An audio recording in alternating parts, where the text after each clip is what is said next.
Good afternoon, Ziya. Welcome on. Hey, long time no see. Long time, but we have come with some kind of disturbing news. Not kind of exactly disturbing news.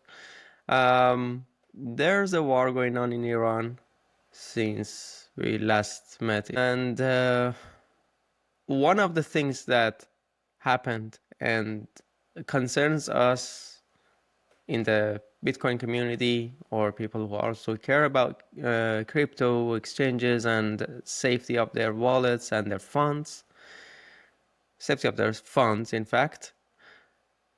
This episode is for you because we are going to talk about a very important hack against one of the Iranian exchanges called Nobitex. Zia, why don't you tell us, give us some background into this hack, what happened, and then we will talk about how it happened and what the implications are and what the hopes are. Yeah, sure. So I can probably screen share here so I can show you at the same time that I'm talking about it. What happened, other than the war and everything that is happening and the missiles flying uh, in every direction now, and the situation where there is no internet, nobody gets. It's very difficult to get connected to the outside world. There's nothing that we can learn right now about Iran. It's very difficult. Actually, it's very difficult for me to get in touch with friends and family who are there, and that's very unfortunate and very oppressive. I hope that things get better. So what one of the things that just happened yesterday, I think it was yesterday in the morning in Tehran, it was that Nubitex, which is the biggest exchange in Iran, like I think it is the biggest exchange. It has probably about like 10 million users or something based on their own claims, and it is quite a big thing there. So like it has a huge team and a lot of liquidity and everything. So this exchange just got attacked. It had a security incident, and they posted this. They posted on their Telegram channel in Persian, and I just gave it to DuckDuckGo for translation with GPT. It says, announcement regarding security incident. This morning, June 28, our technical team identified signs of unauthorized access to a portion of our information infrastructure and hot wallet. Immediately upon Sorry, detection, the date is wrong. The date is wrong. June 28th. It has yeah, it was probably about it's in the. June 19th on June 18th, I It was guess. yesterday, so it's June Are you 19th. sure? Yeah. Okay. So it says.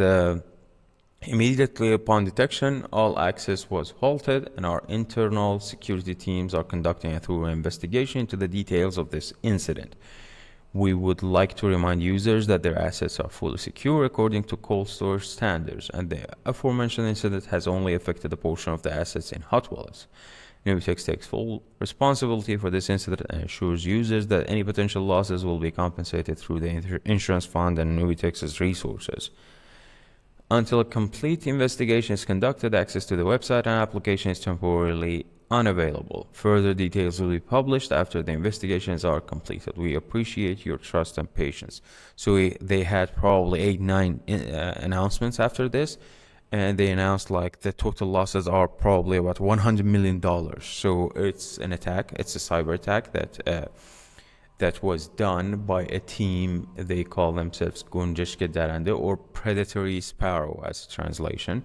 So you can see they just tweeted this here, June 18th in the morning. And they just posted the wallet addresses that the funds got siphoned to. So this $100 million was moved and in multiple like tokens and assets. So it's like it's about like 20 Bitcoin, but the main asset that was stolen here was USDT tethers, which is like probably around $70 million in tethers only, and $7 million in Dogecoin and a few other coins, and on multiple networks. The interesting thing about this incident and what happened is some kind of an unprecedented incident actually. What happened here is that this team is probably state sponsored. So this means like we've seen this. So we have like North Korea affiliated hackers who work for North Korea, who kind of do all sorts of attacks. We've seen a lot of, we actually covered one of the attacks, right? It was like for the Bybit exploit. Those attackers, usually what they do, it's not sabotage or things like that. It's mostly stealing. So they want to just get money, fund their own operations and like profit out of it.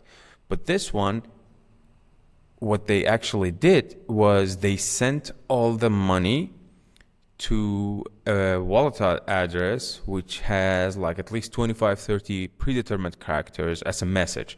So that means that there's no private key for this kind of an address. So it seems like, just look at this here. So I'm going to just write down something. So I'm going to write down probably, let's say BC1Q, because a lot of the addresses actually work like this in Bitcoin. And I'm going to write subscribe. Around the fire with Momo is the best. To Around the fire with Momo. Right? And a few other characters to just match this looks like a Bitcoin address. And if I'm not entirely sure, because like I need to follow a specific standard to put the characters there. But this, I just created this address with my keyboard right now in this talk that we're having right now. So this doesn't have a private key. If you send funds to this, the funds are burnt. And you can see what they did here. They put a message actually. It's fuck IRGC, terrorist, Nobitex. So this is like at least 25 characters, at least predetermined characters, 25, 26, something. So, and they sent like $50 million here. You can see it's about 50 million, $48.7 million. And they sent like 6 point something million dollars of Dogecoin to fuck IRGC, terrorists, Nobitex, Tex, XXXWLW65T, which you can see here. And also Bitcoin, same situation, same message. So what we can see, these addresses are like just how I just did it. Like they just wrote down the addresses with their keyboards. There's no private keys for these. So that's why I call it probably a state-sponsored attack, because like there's no sane hacker or attacker anywhere in the world who would actually consider stealing $100 million and just burning it at the moment. It gotta be something like some kind of a direct order or something. So they're trying to send a message here, and this is probably a part of cyber warfare in parallel with the real war that's happening with the missiles and everything. So they burned a lot of money to just send a message and to just do this. And this team actually have been prolific in this regard. So they attack like gas stations, systems, and infrastructure before in Iran. They also attacked a few banks in Iran, and they released a lot of documents before. So they did a lot of other stuff before. So they are kind of prolific in this regard. They have been attacking multiple stuff, but this one is like one of probably the biggest one because of how like a lot of money. This is like in Iranian money. This is a huge amount of money because like Iran is dealing with hyperinflation and everything, and there's 10 million users on this exchange, which is like probably 10% of the whole population of the country. And that's very unfortunate because a lot of these people have lost their money. So we don't it's good that Nobitex, as their claim at least, they said like they will reimburse, or actually they will cover, assures users that any potential losses will be compensated through the insurance fund. So it is good that they said this. We hope that they do this because there's a lot of users. This is like money from a lot of users who are already not in the best situation. They are experiencing war. They're experiencing a lot. So I don't see how such an attack would actually be anything other than some kind of a sabotage, because like the message is like it's ridiculous. They could have like done this in many ways. Like they could have like hacked the TV and put it as a message there. They could have done any sort of things that may have had much more impact than this actually. But they burnt a lot of money, and that's unfortunate. Like to like considering that it is money from users who are not in the best condition and best situation. And there's actually, this kind of supported by the comments. Actually, I'm not logged in here. I don't know if it's going to show me the replies. I don't think Twitter lets you do that. So there's a lot of people just criticizing what they've done, and it's like everyone is saying like, what the fuck have you done? Like, why did you do this? Like, why did you burn all that money? Now, yeah, and they've been like posting multiple posts about a lot of stuff, like about I don't know. This is like 19 gigabytes of related to IRGC. I don't know, companies or trading. I don't know, companies, their customers, trading practices from banks or something. Top secret documents. So, the events in Gaza. So it is actually very, very relevant to the conflict between Iran and Israel. So, like whatever they're doing is in that direction. You can see that, and it's like we can see 2022, this company which is in Iran, and also this thing, and like the banks and everything. So they've been prolific in this regard, and they've been doing this for probably a few years now. And they actually released a lot of also documents about like the infrastructure that was hosting this exchange and everything, which is kind of interesting too.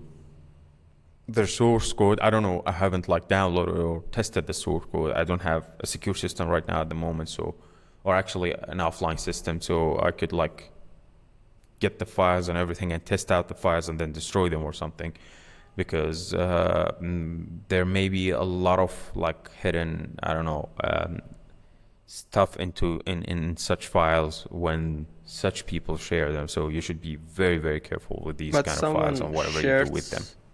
Some stuff, and apparently it is really the source code of Nobitex, and he Yeah, shared it the seems part that that they was shared a lot of documentations. Yeah, so it does look like does look like it definitely, but I haven't like tested it, so I'm not gonna confirm that.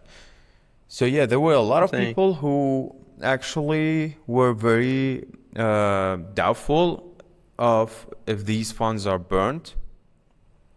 And to those people, I would tell you like you could just do math. Like I actually use like something like ChatGPT or something and tell it like, if I predetermine 25 characters in a Tron address, will that, so and if I want to have the private key for it, how long does it take to generate such an address?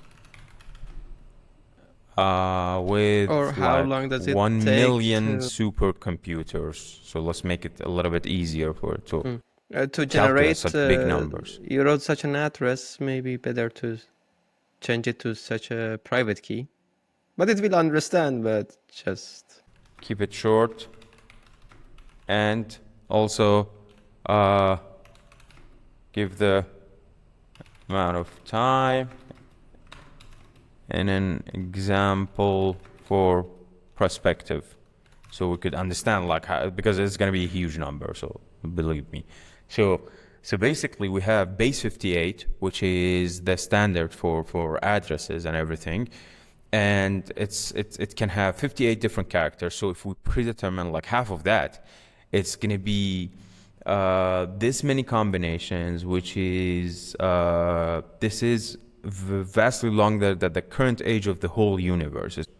So like with 1 million supercomputers, if we have 1 million supercomputers, it's going to take 14 billion years to do that. Oh no, that's like, this is the age of the universe, and this is actually much more than that. It's like 250 billion times more than the age of the universe. So this is like, this is what happens. So when you see this address here, this address doesn't have a private key. If it wanted to have a private key, you had to do like 250 billion times the age of the universe with 1 million supercomputers to just be able to produce such an address with a corresponding private key, so you could like spend from it. And that's like, and we are talking the universe, not even the Earth, yeah. the whole universe, something like Yeah, 14 and that's a billion lot. years. We're pretty sure that it's not recoverable. These funds are that's actually another topic. So we are pretty sure that the funds are burnt, but are they recoverable? Because that's also another question. It's like most of these, like the Bitcoins are lost, like Dogecoin's probably lost, and if there's any other coins, they are probably lost. But to something like Tether can actually consider these coins destroyed and reissue the coins, because that's Tether. It's a centralized system. So yeah, you could probably call Tether and ask them to just reissue these coins and give it back to me, because we were attacked, and they just destroyed the money, and it's a lot of money, and the biggest portion is actually Tether. So that's the case. So it is actually a viable option in theory and on paper. But now it gets even more tricky and even more interesting, because now we're talking about a lot of risk factors in actually about of factors in the risk space. So there's a lot of regulatory and risk space happening, compliance stuff and everything, anti-money laundering, counter-terrorist financing, and all sorts of things like that happening in the whole cryptocurrency stuff and the space. So right now, what Nobitex is actually facing is that they need to call Tether and tell Tether that please reissue these coins for us and give it back to us. But it's an Iranian exchange. It is located in a sanctioned region. It is doing it is like dealing with a lot of finance stuff, which are like probably all of these fall under very strict like OFAC, I don't know, FATF and other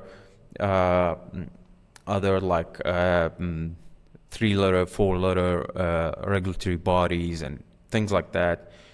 I don't know, FinCEN, Doge, I don't know, the Department of Justice and things like that.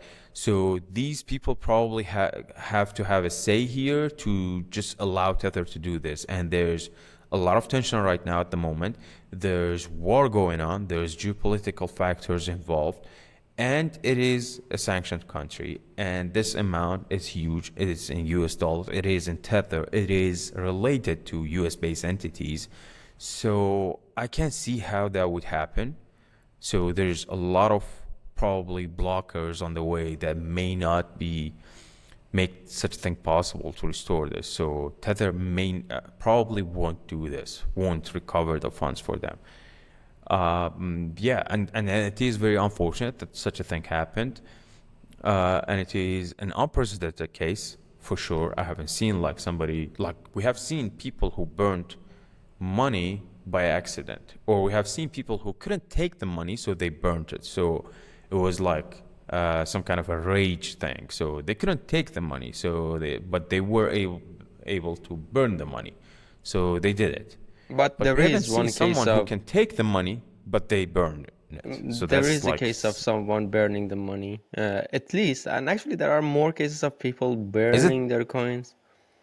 Yes, but like, were they like they did it by mistake probably, or There was this or they did it case by by choice, by let's say, choice, by choice. and it There was their was own this case. money? Yeah, it was a lot of money sent to Satoshi's address. Okay, how much is that? Like, I don't think it's gonna be Uh, more than a few hundred bitcoins. well, is that a small amount?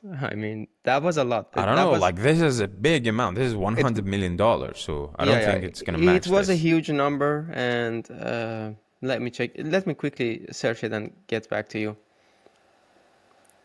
Yeah. So if it's like what I'm saying is like, if it's someone who has the expertise and have been putting a lot of time and resources into taking these funds and getting access to them and taking them, it is unprecedented to take to be able to take the money but then burn it for good.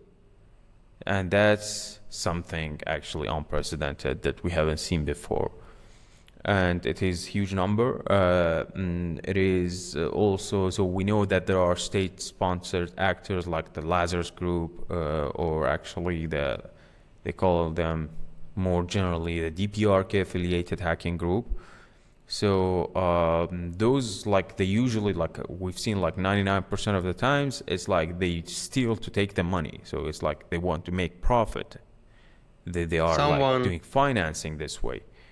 But this one is like very, very interesting. It was like, I can imagine the DPRK affiliated attackers would be like, oh my God, why did you do that? It's like, they would be, okay, like we could have like beaten you to this and take like $100 million for ourselves. I can imagine like such a thing. Like those hacker groups would say, oh my God, it should, like, we could have like beaten them actually in this race and took this money, but like somebody just got there and burnt it, all of it. the So thing yeah, I this is found, like for today's topic. Yeah. yeah, the thing I found is 26.9 bitcoins to a Satoshi address, and he And it was was or like she was. probably back in the day when it was not worth anything. It was no. It was 1 year ago. It was 1 year ago. Oh, Yeah. oh, that's So, interesting. and it was, around 30,000, 40,000, so cheaper than now, but So still it a was about a considerable million amount of dollars money. or something at that time, Yeah, yeah, yeah. probably. Yeah. Yeah. So there are some So crazy people yeah, doing that's also crazy shit. crazy. Like, why would you do that? If Yeah. you have So money that is burning your pocket, please send it over. We will so the thing is share the that address here. since these funds are actually like Tether claims, like whatever Tether there is out there, it is backed by like real US dollars, either in bank accounts or in cash or I don't know, in assets or anything at their actually control, in their custody, right? So technically, probably we could consider it like $100 million burned, and now there's $100 million. If there is this much money, actually, like if it is like 1-to-1 pegged all the time, because that's actually a controversial topic that have been going on for at least like about a decade now. I remember this since like 2017, like being a topic. Actually, everybody talking about like if Tether has like 1-to-1 peg to as many tokens they issue.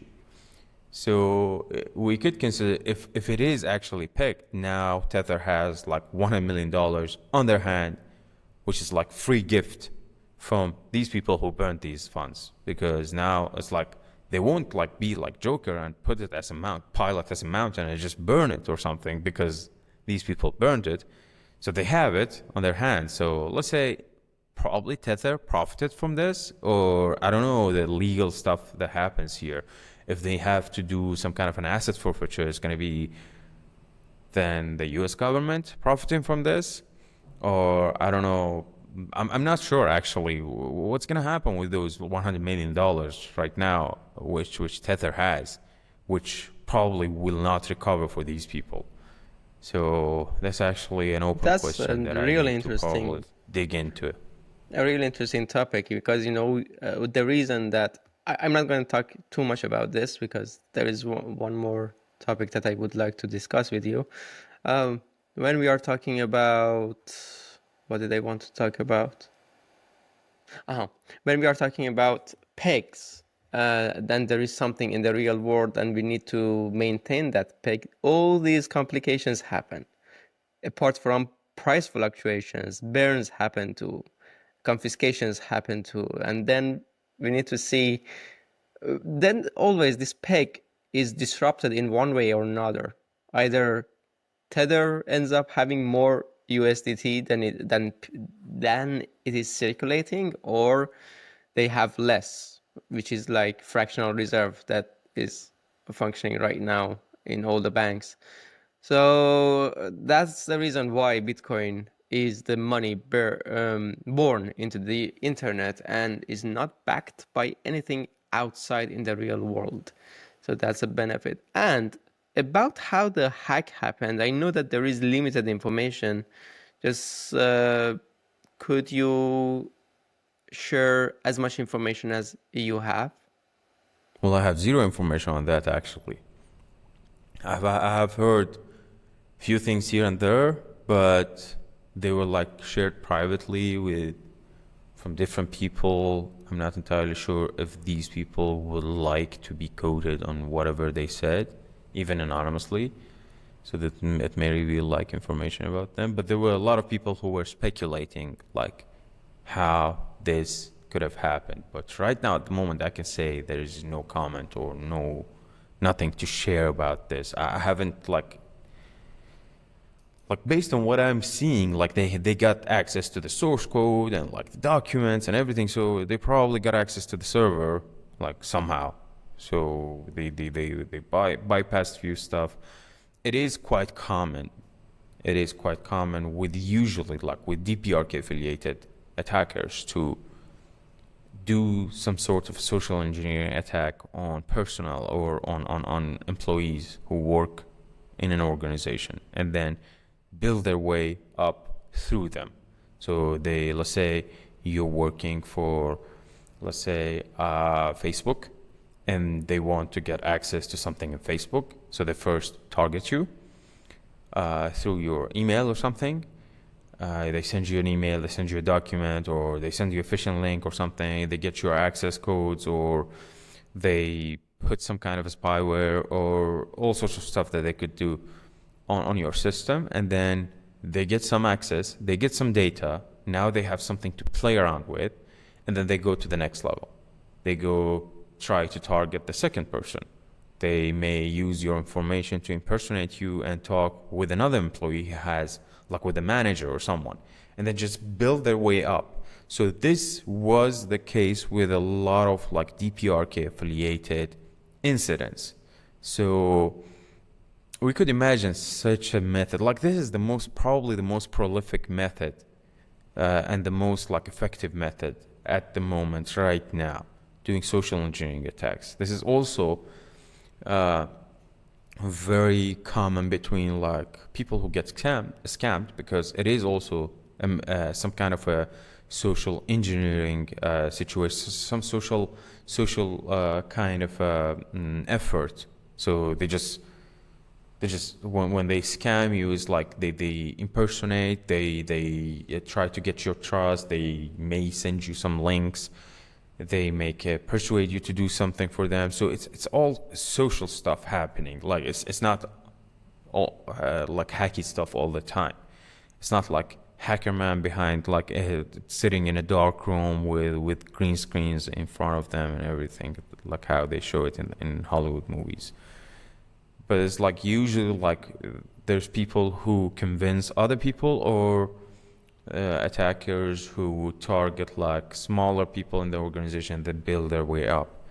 And this was the case with many of the attacks before, and I would imagine it would be still the most effective way in the future. So I actually saw quite an interesting post a few days ago, posted somewhere on Twitter, that somebody who is actually like a security researcher or a very security oriented or security minded person in an organization who received a phishing link. And he was like, okay, I'm gonna take this link, open it somewhere else, and study it, and then report back to the organization, report back to the company, and tell them, like, we are being targeted like this.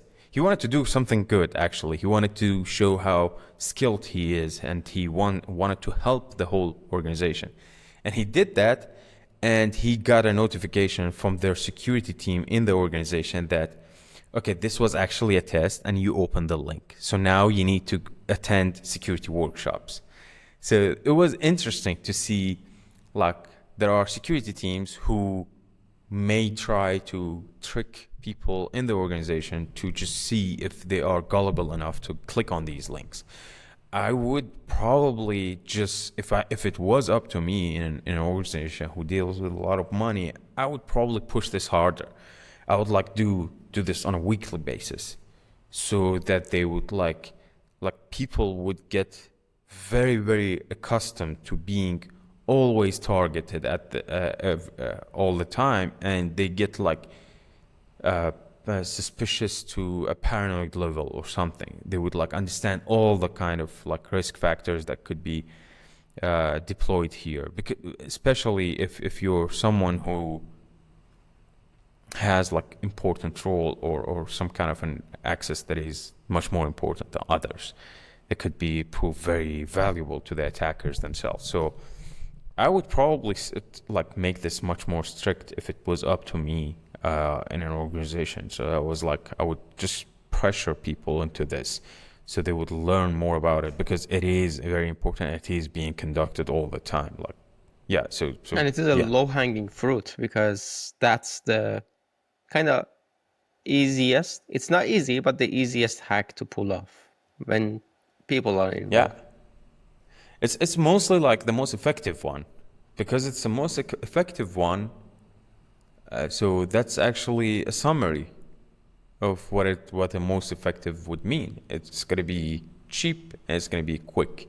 So it is also, it does give results. So you could just target like a million users using like leak databases and everything, and if 1,000 users of those million users respond to these emails, that's like good, and you get this. You could consider it just like a sales thing. So it's gonna be 1,000 leads out of 1 million cold calls, and these 1,000 leads, you just go through with them and try to close the deals. By closing the deals, you just get malware or something on their systems, and then like uh, probably a few hundred out of those 1,000 responding people will probably fall victims. So that's actually how they do it. So it's yeah, much more straightforward, much more easy to understand and grasp and actually conduct. So and for those who have like organized teams, well, actually, I've seen documents before, like samples of documents that organized crime members, organized digital crime members have like their own textbooks on these. They have their own SOPs, their instructions, and everything, like internal documents on how to attack and target and persuade and convince and everything. Jesus. So there's a Wow. lot of like thought going into this, and like there's someone like an employee sitting there. They're doing just like sales tactics. They just following by the book. They need to provide KPIs to their managers. These are like, I'm talking about like an organized crime who does like KPIs and everything for the members. So Yeah, there's a like we lot see in of, gangster movies that then they go to the bigger, to the leader or the person who controls that area, and they say that you are short because we gave you this much supply, and you had to give me maybe 10,000, but you are 9,000, and they would beat the shit out of them make them pay either from their own pocket or go to those people and take it. So this is a kind of KPI that they have. Yeah. Yeah. So I could say that thank God that I got familiarized with cybersecurity stuff and actually like best practices and like the standard procedures and everything quite early in the digital age. So I started learning about these things like once like the social media platforms started like booming and everything. So I'm not that old to talk about like the 90s or early 2000s, but like it was like 2010, 2011, 2012. These were the first times that I considered something as a password manager for the first time. So I started learning about these kind of things and just like two-factor authentications and everything like that. Because nowadays, like if it was like mostly spam and like uh, stupid actions by like people who wanted to look cool back in the days, nowadays it is a serious thing. It's like the cyber threats are serious. There's stuff like the scam industry, the pig butchering scam industry in Southeast Asia is scoring much higher than the drug market. So in revenue and profits. So it's like, let's say if you're a drug cartel or something in Southeast Asia and you are part of an industry that makes probably $10 billion a year, you see your other peers who are also criminals doing criminal activity easy, just sitting by a computer without a lot of risk or anything, and scamming people and making $30 billion a year. And that's like you're gonna be triggered. It's like I'm gonna forget about that market. I'm gonna get into this market because this is much more profitable, and it is profitable nowadays. It is like very, very serious. So when I want to talk about like so there's all sorts of sophisticated stuff that happens these days. Like I think 2 months ago, a link was posted in Reddit where it showed like somebody just said like, "Hey guys, did you check the Lockbit website? It seems to be down," and somebody dumped their data. So what was Lockbit? Lockbit was a ransomware as a service company. This is like some crazy stuff. Like they built ransomware software and they provided it based on like subscriptions and things like that. It's just like how you top up your balance for Spotify. You top up your balance in Lockbit, which was the ransomware as a service system. And you top up and they give you the software and give you the keys and how many times you can use it on different users and probably a few automations in place and everything. So it is like quite interesting to see that these people getting organized, they're building business models around these things, and it is like quite a fruitful space for them. So and the targets are us, like ordinary people. So if you're an ordinary person watching this, I would let you know that you should probably get your stuff together and learn a little bit more about like security, like whatever the platforms do as the base requirements at the base minimum, that's not enough probably. If you use like the two-factor authentication on your SIM card, so that's not going to work for you. That's terrible. You could be targeted by SIM swapping or something. It could be like your message could be like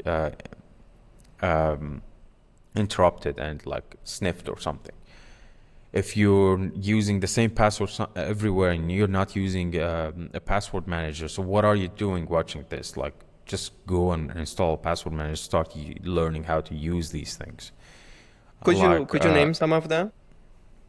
Yeah, there's a lot of them. I don't want to be affiliated with anything actually. So So But there's like I would say KeyPass. KeyPass is really good, zero yeah, knowledge. KeyPass is an offline one, so Yeah. that's great, but it may not be like the best thing to recommend to uh, in beginners. So I won't recommend KeyPass to a beginner because of all the difficulty of like moving around databases all the time. And keeping them secure and just keeping backups of them and everything. So what you would probably want something like 1Password, Bitward, and something like that to just make things easier for you, and then just build yourself a way up and just get more security. But just be aware of these things. You need to stay informed. You need to put like a part of your time to learning about like digital security, because like that's the case, that's how it is.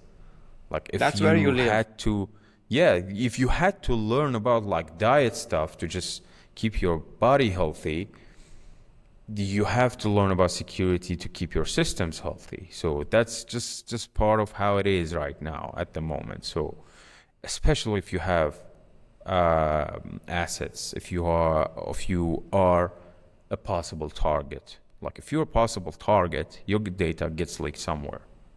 Probably it is out already out there. Like you've ordered food from somewhere. I don't know. You submitted something somewhere. You use the website that their data got leaked somewhere. I don't know. There's all sorts of crazy stuff that could happen and leak your data out there. And once like criminals know about your data, they will definitely target you.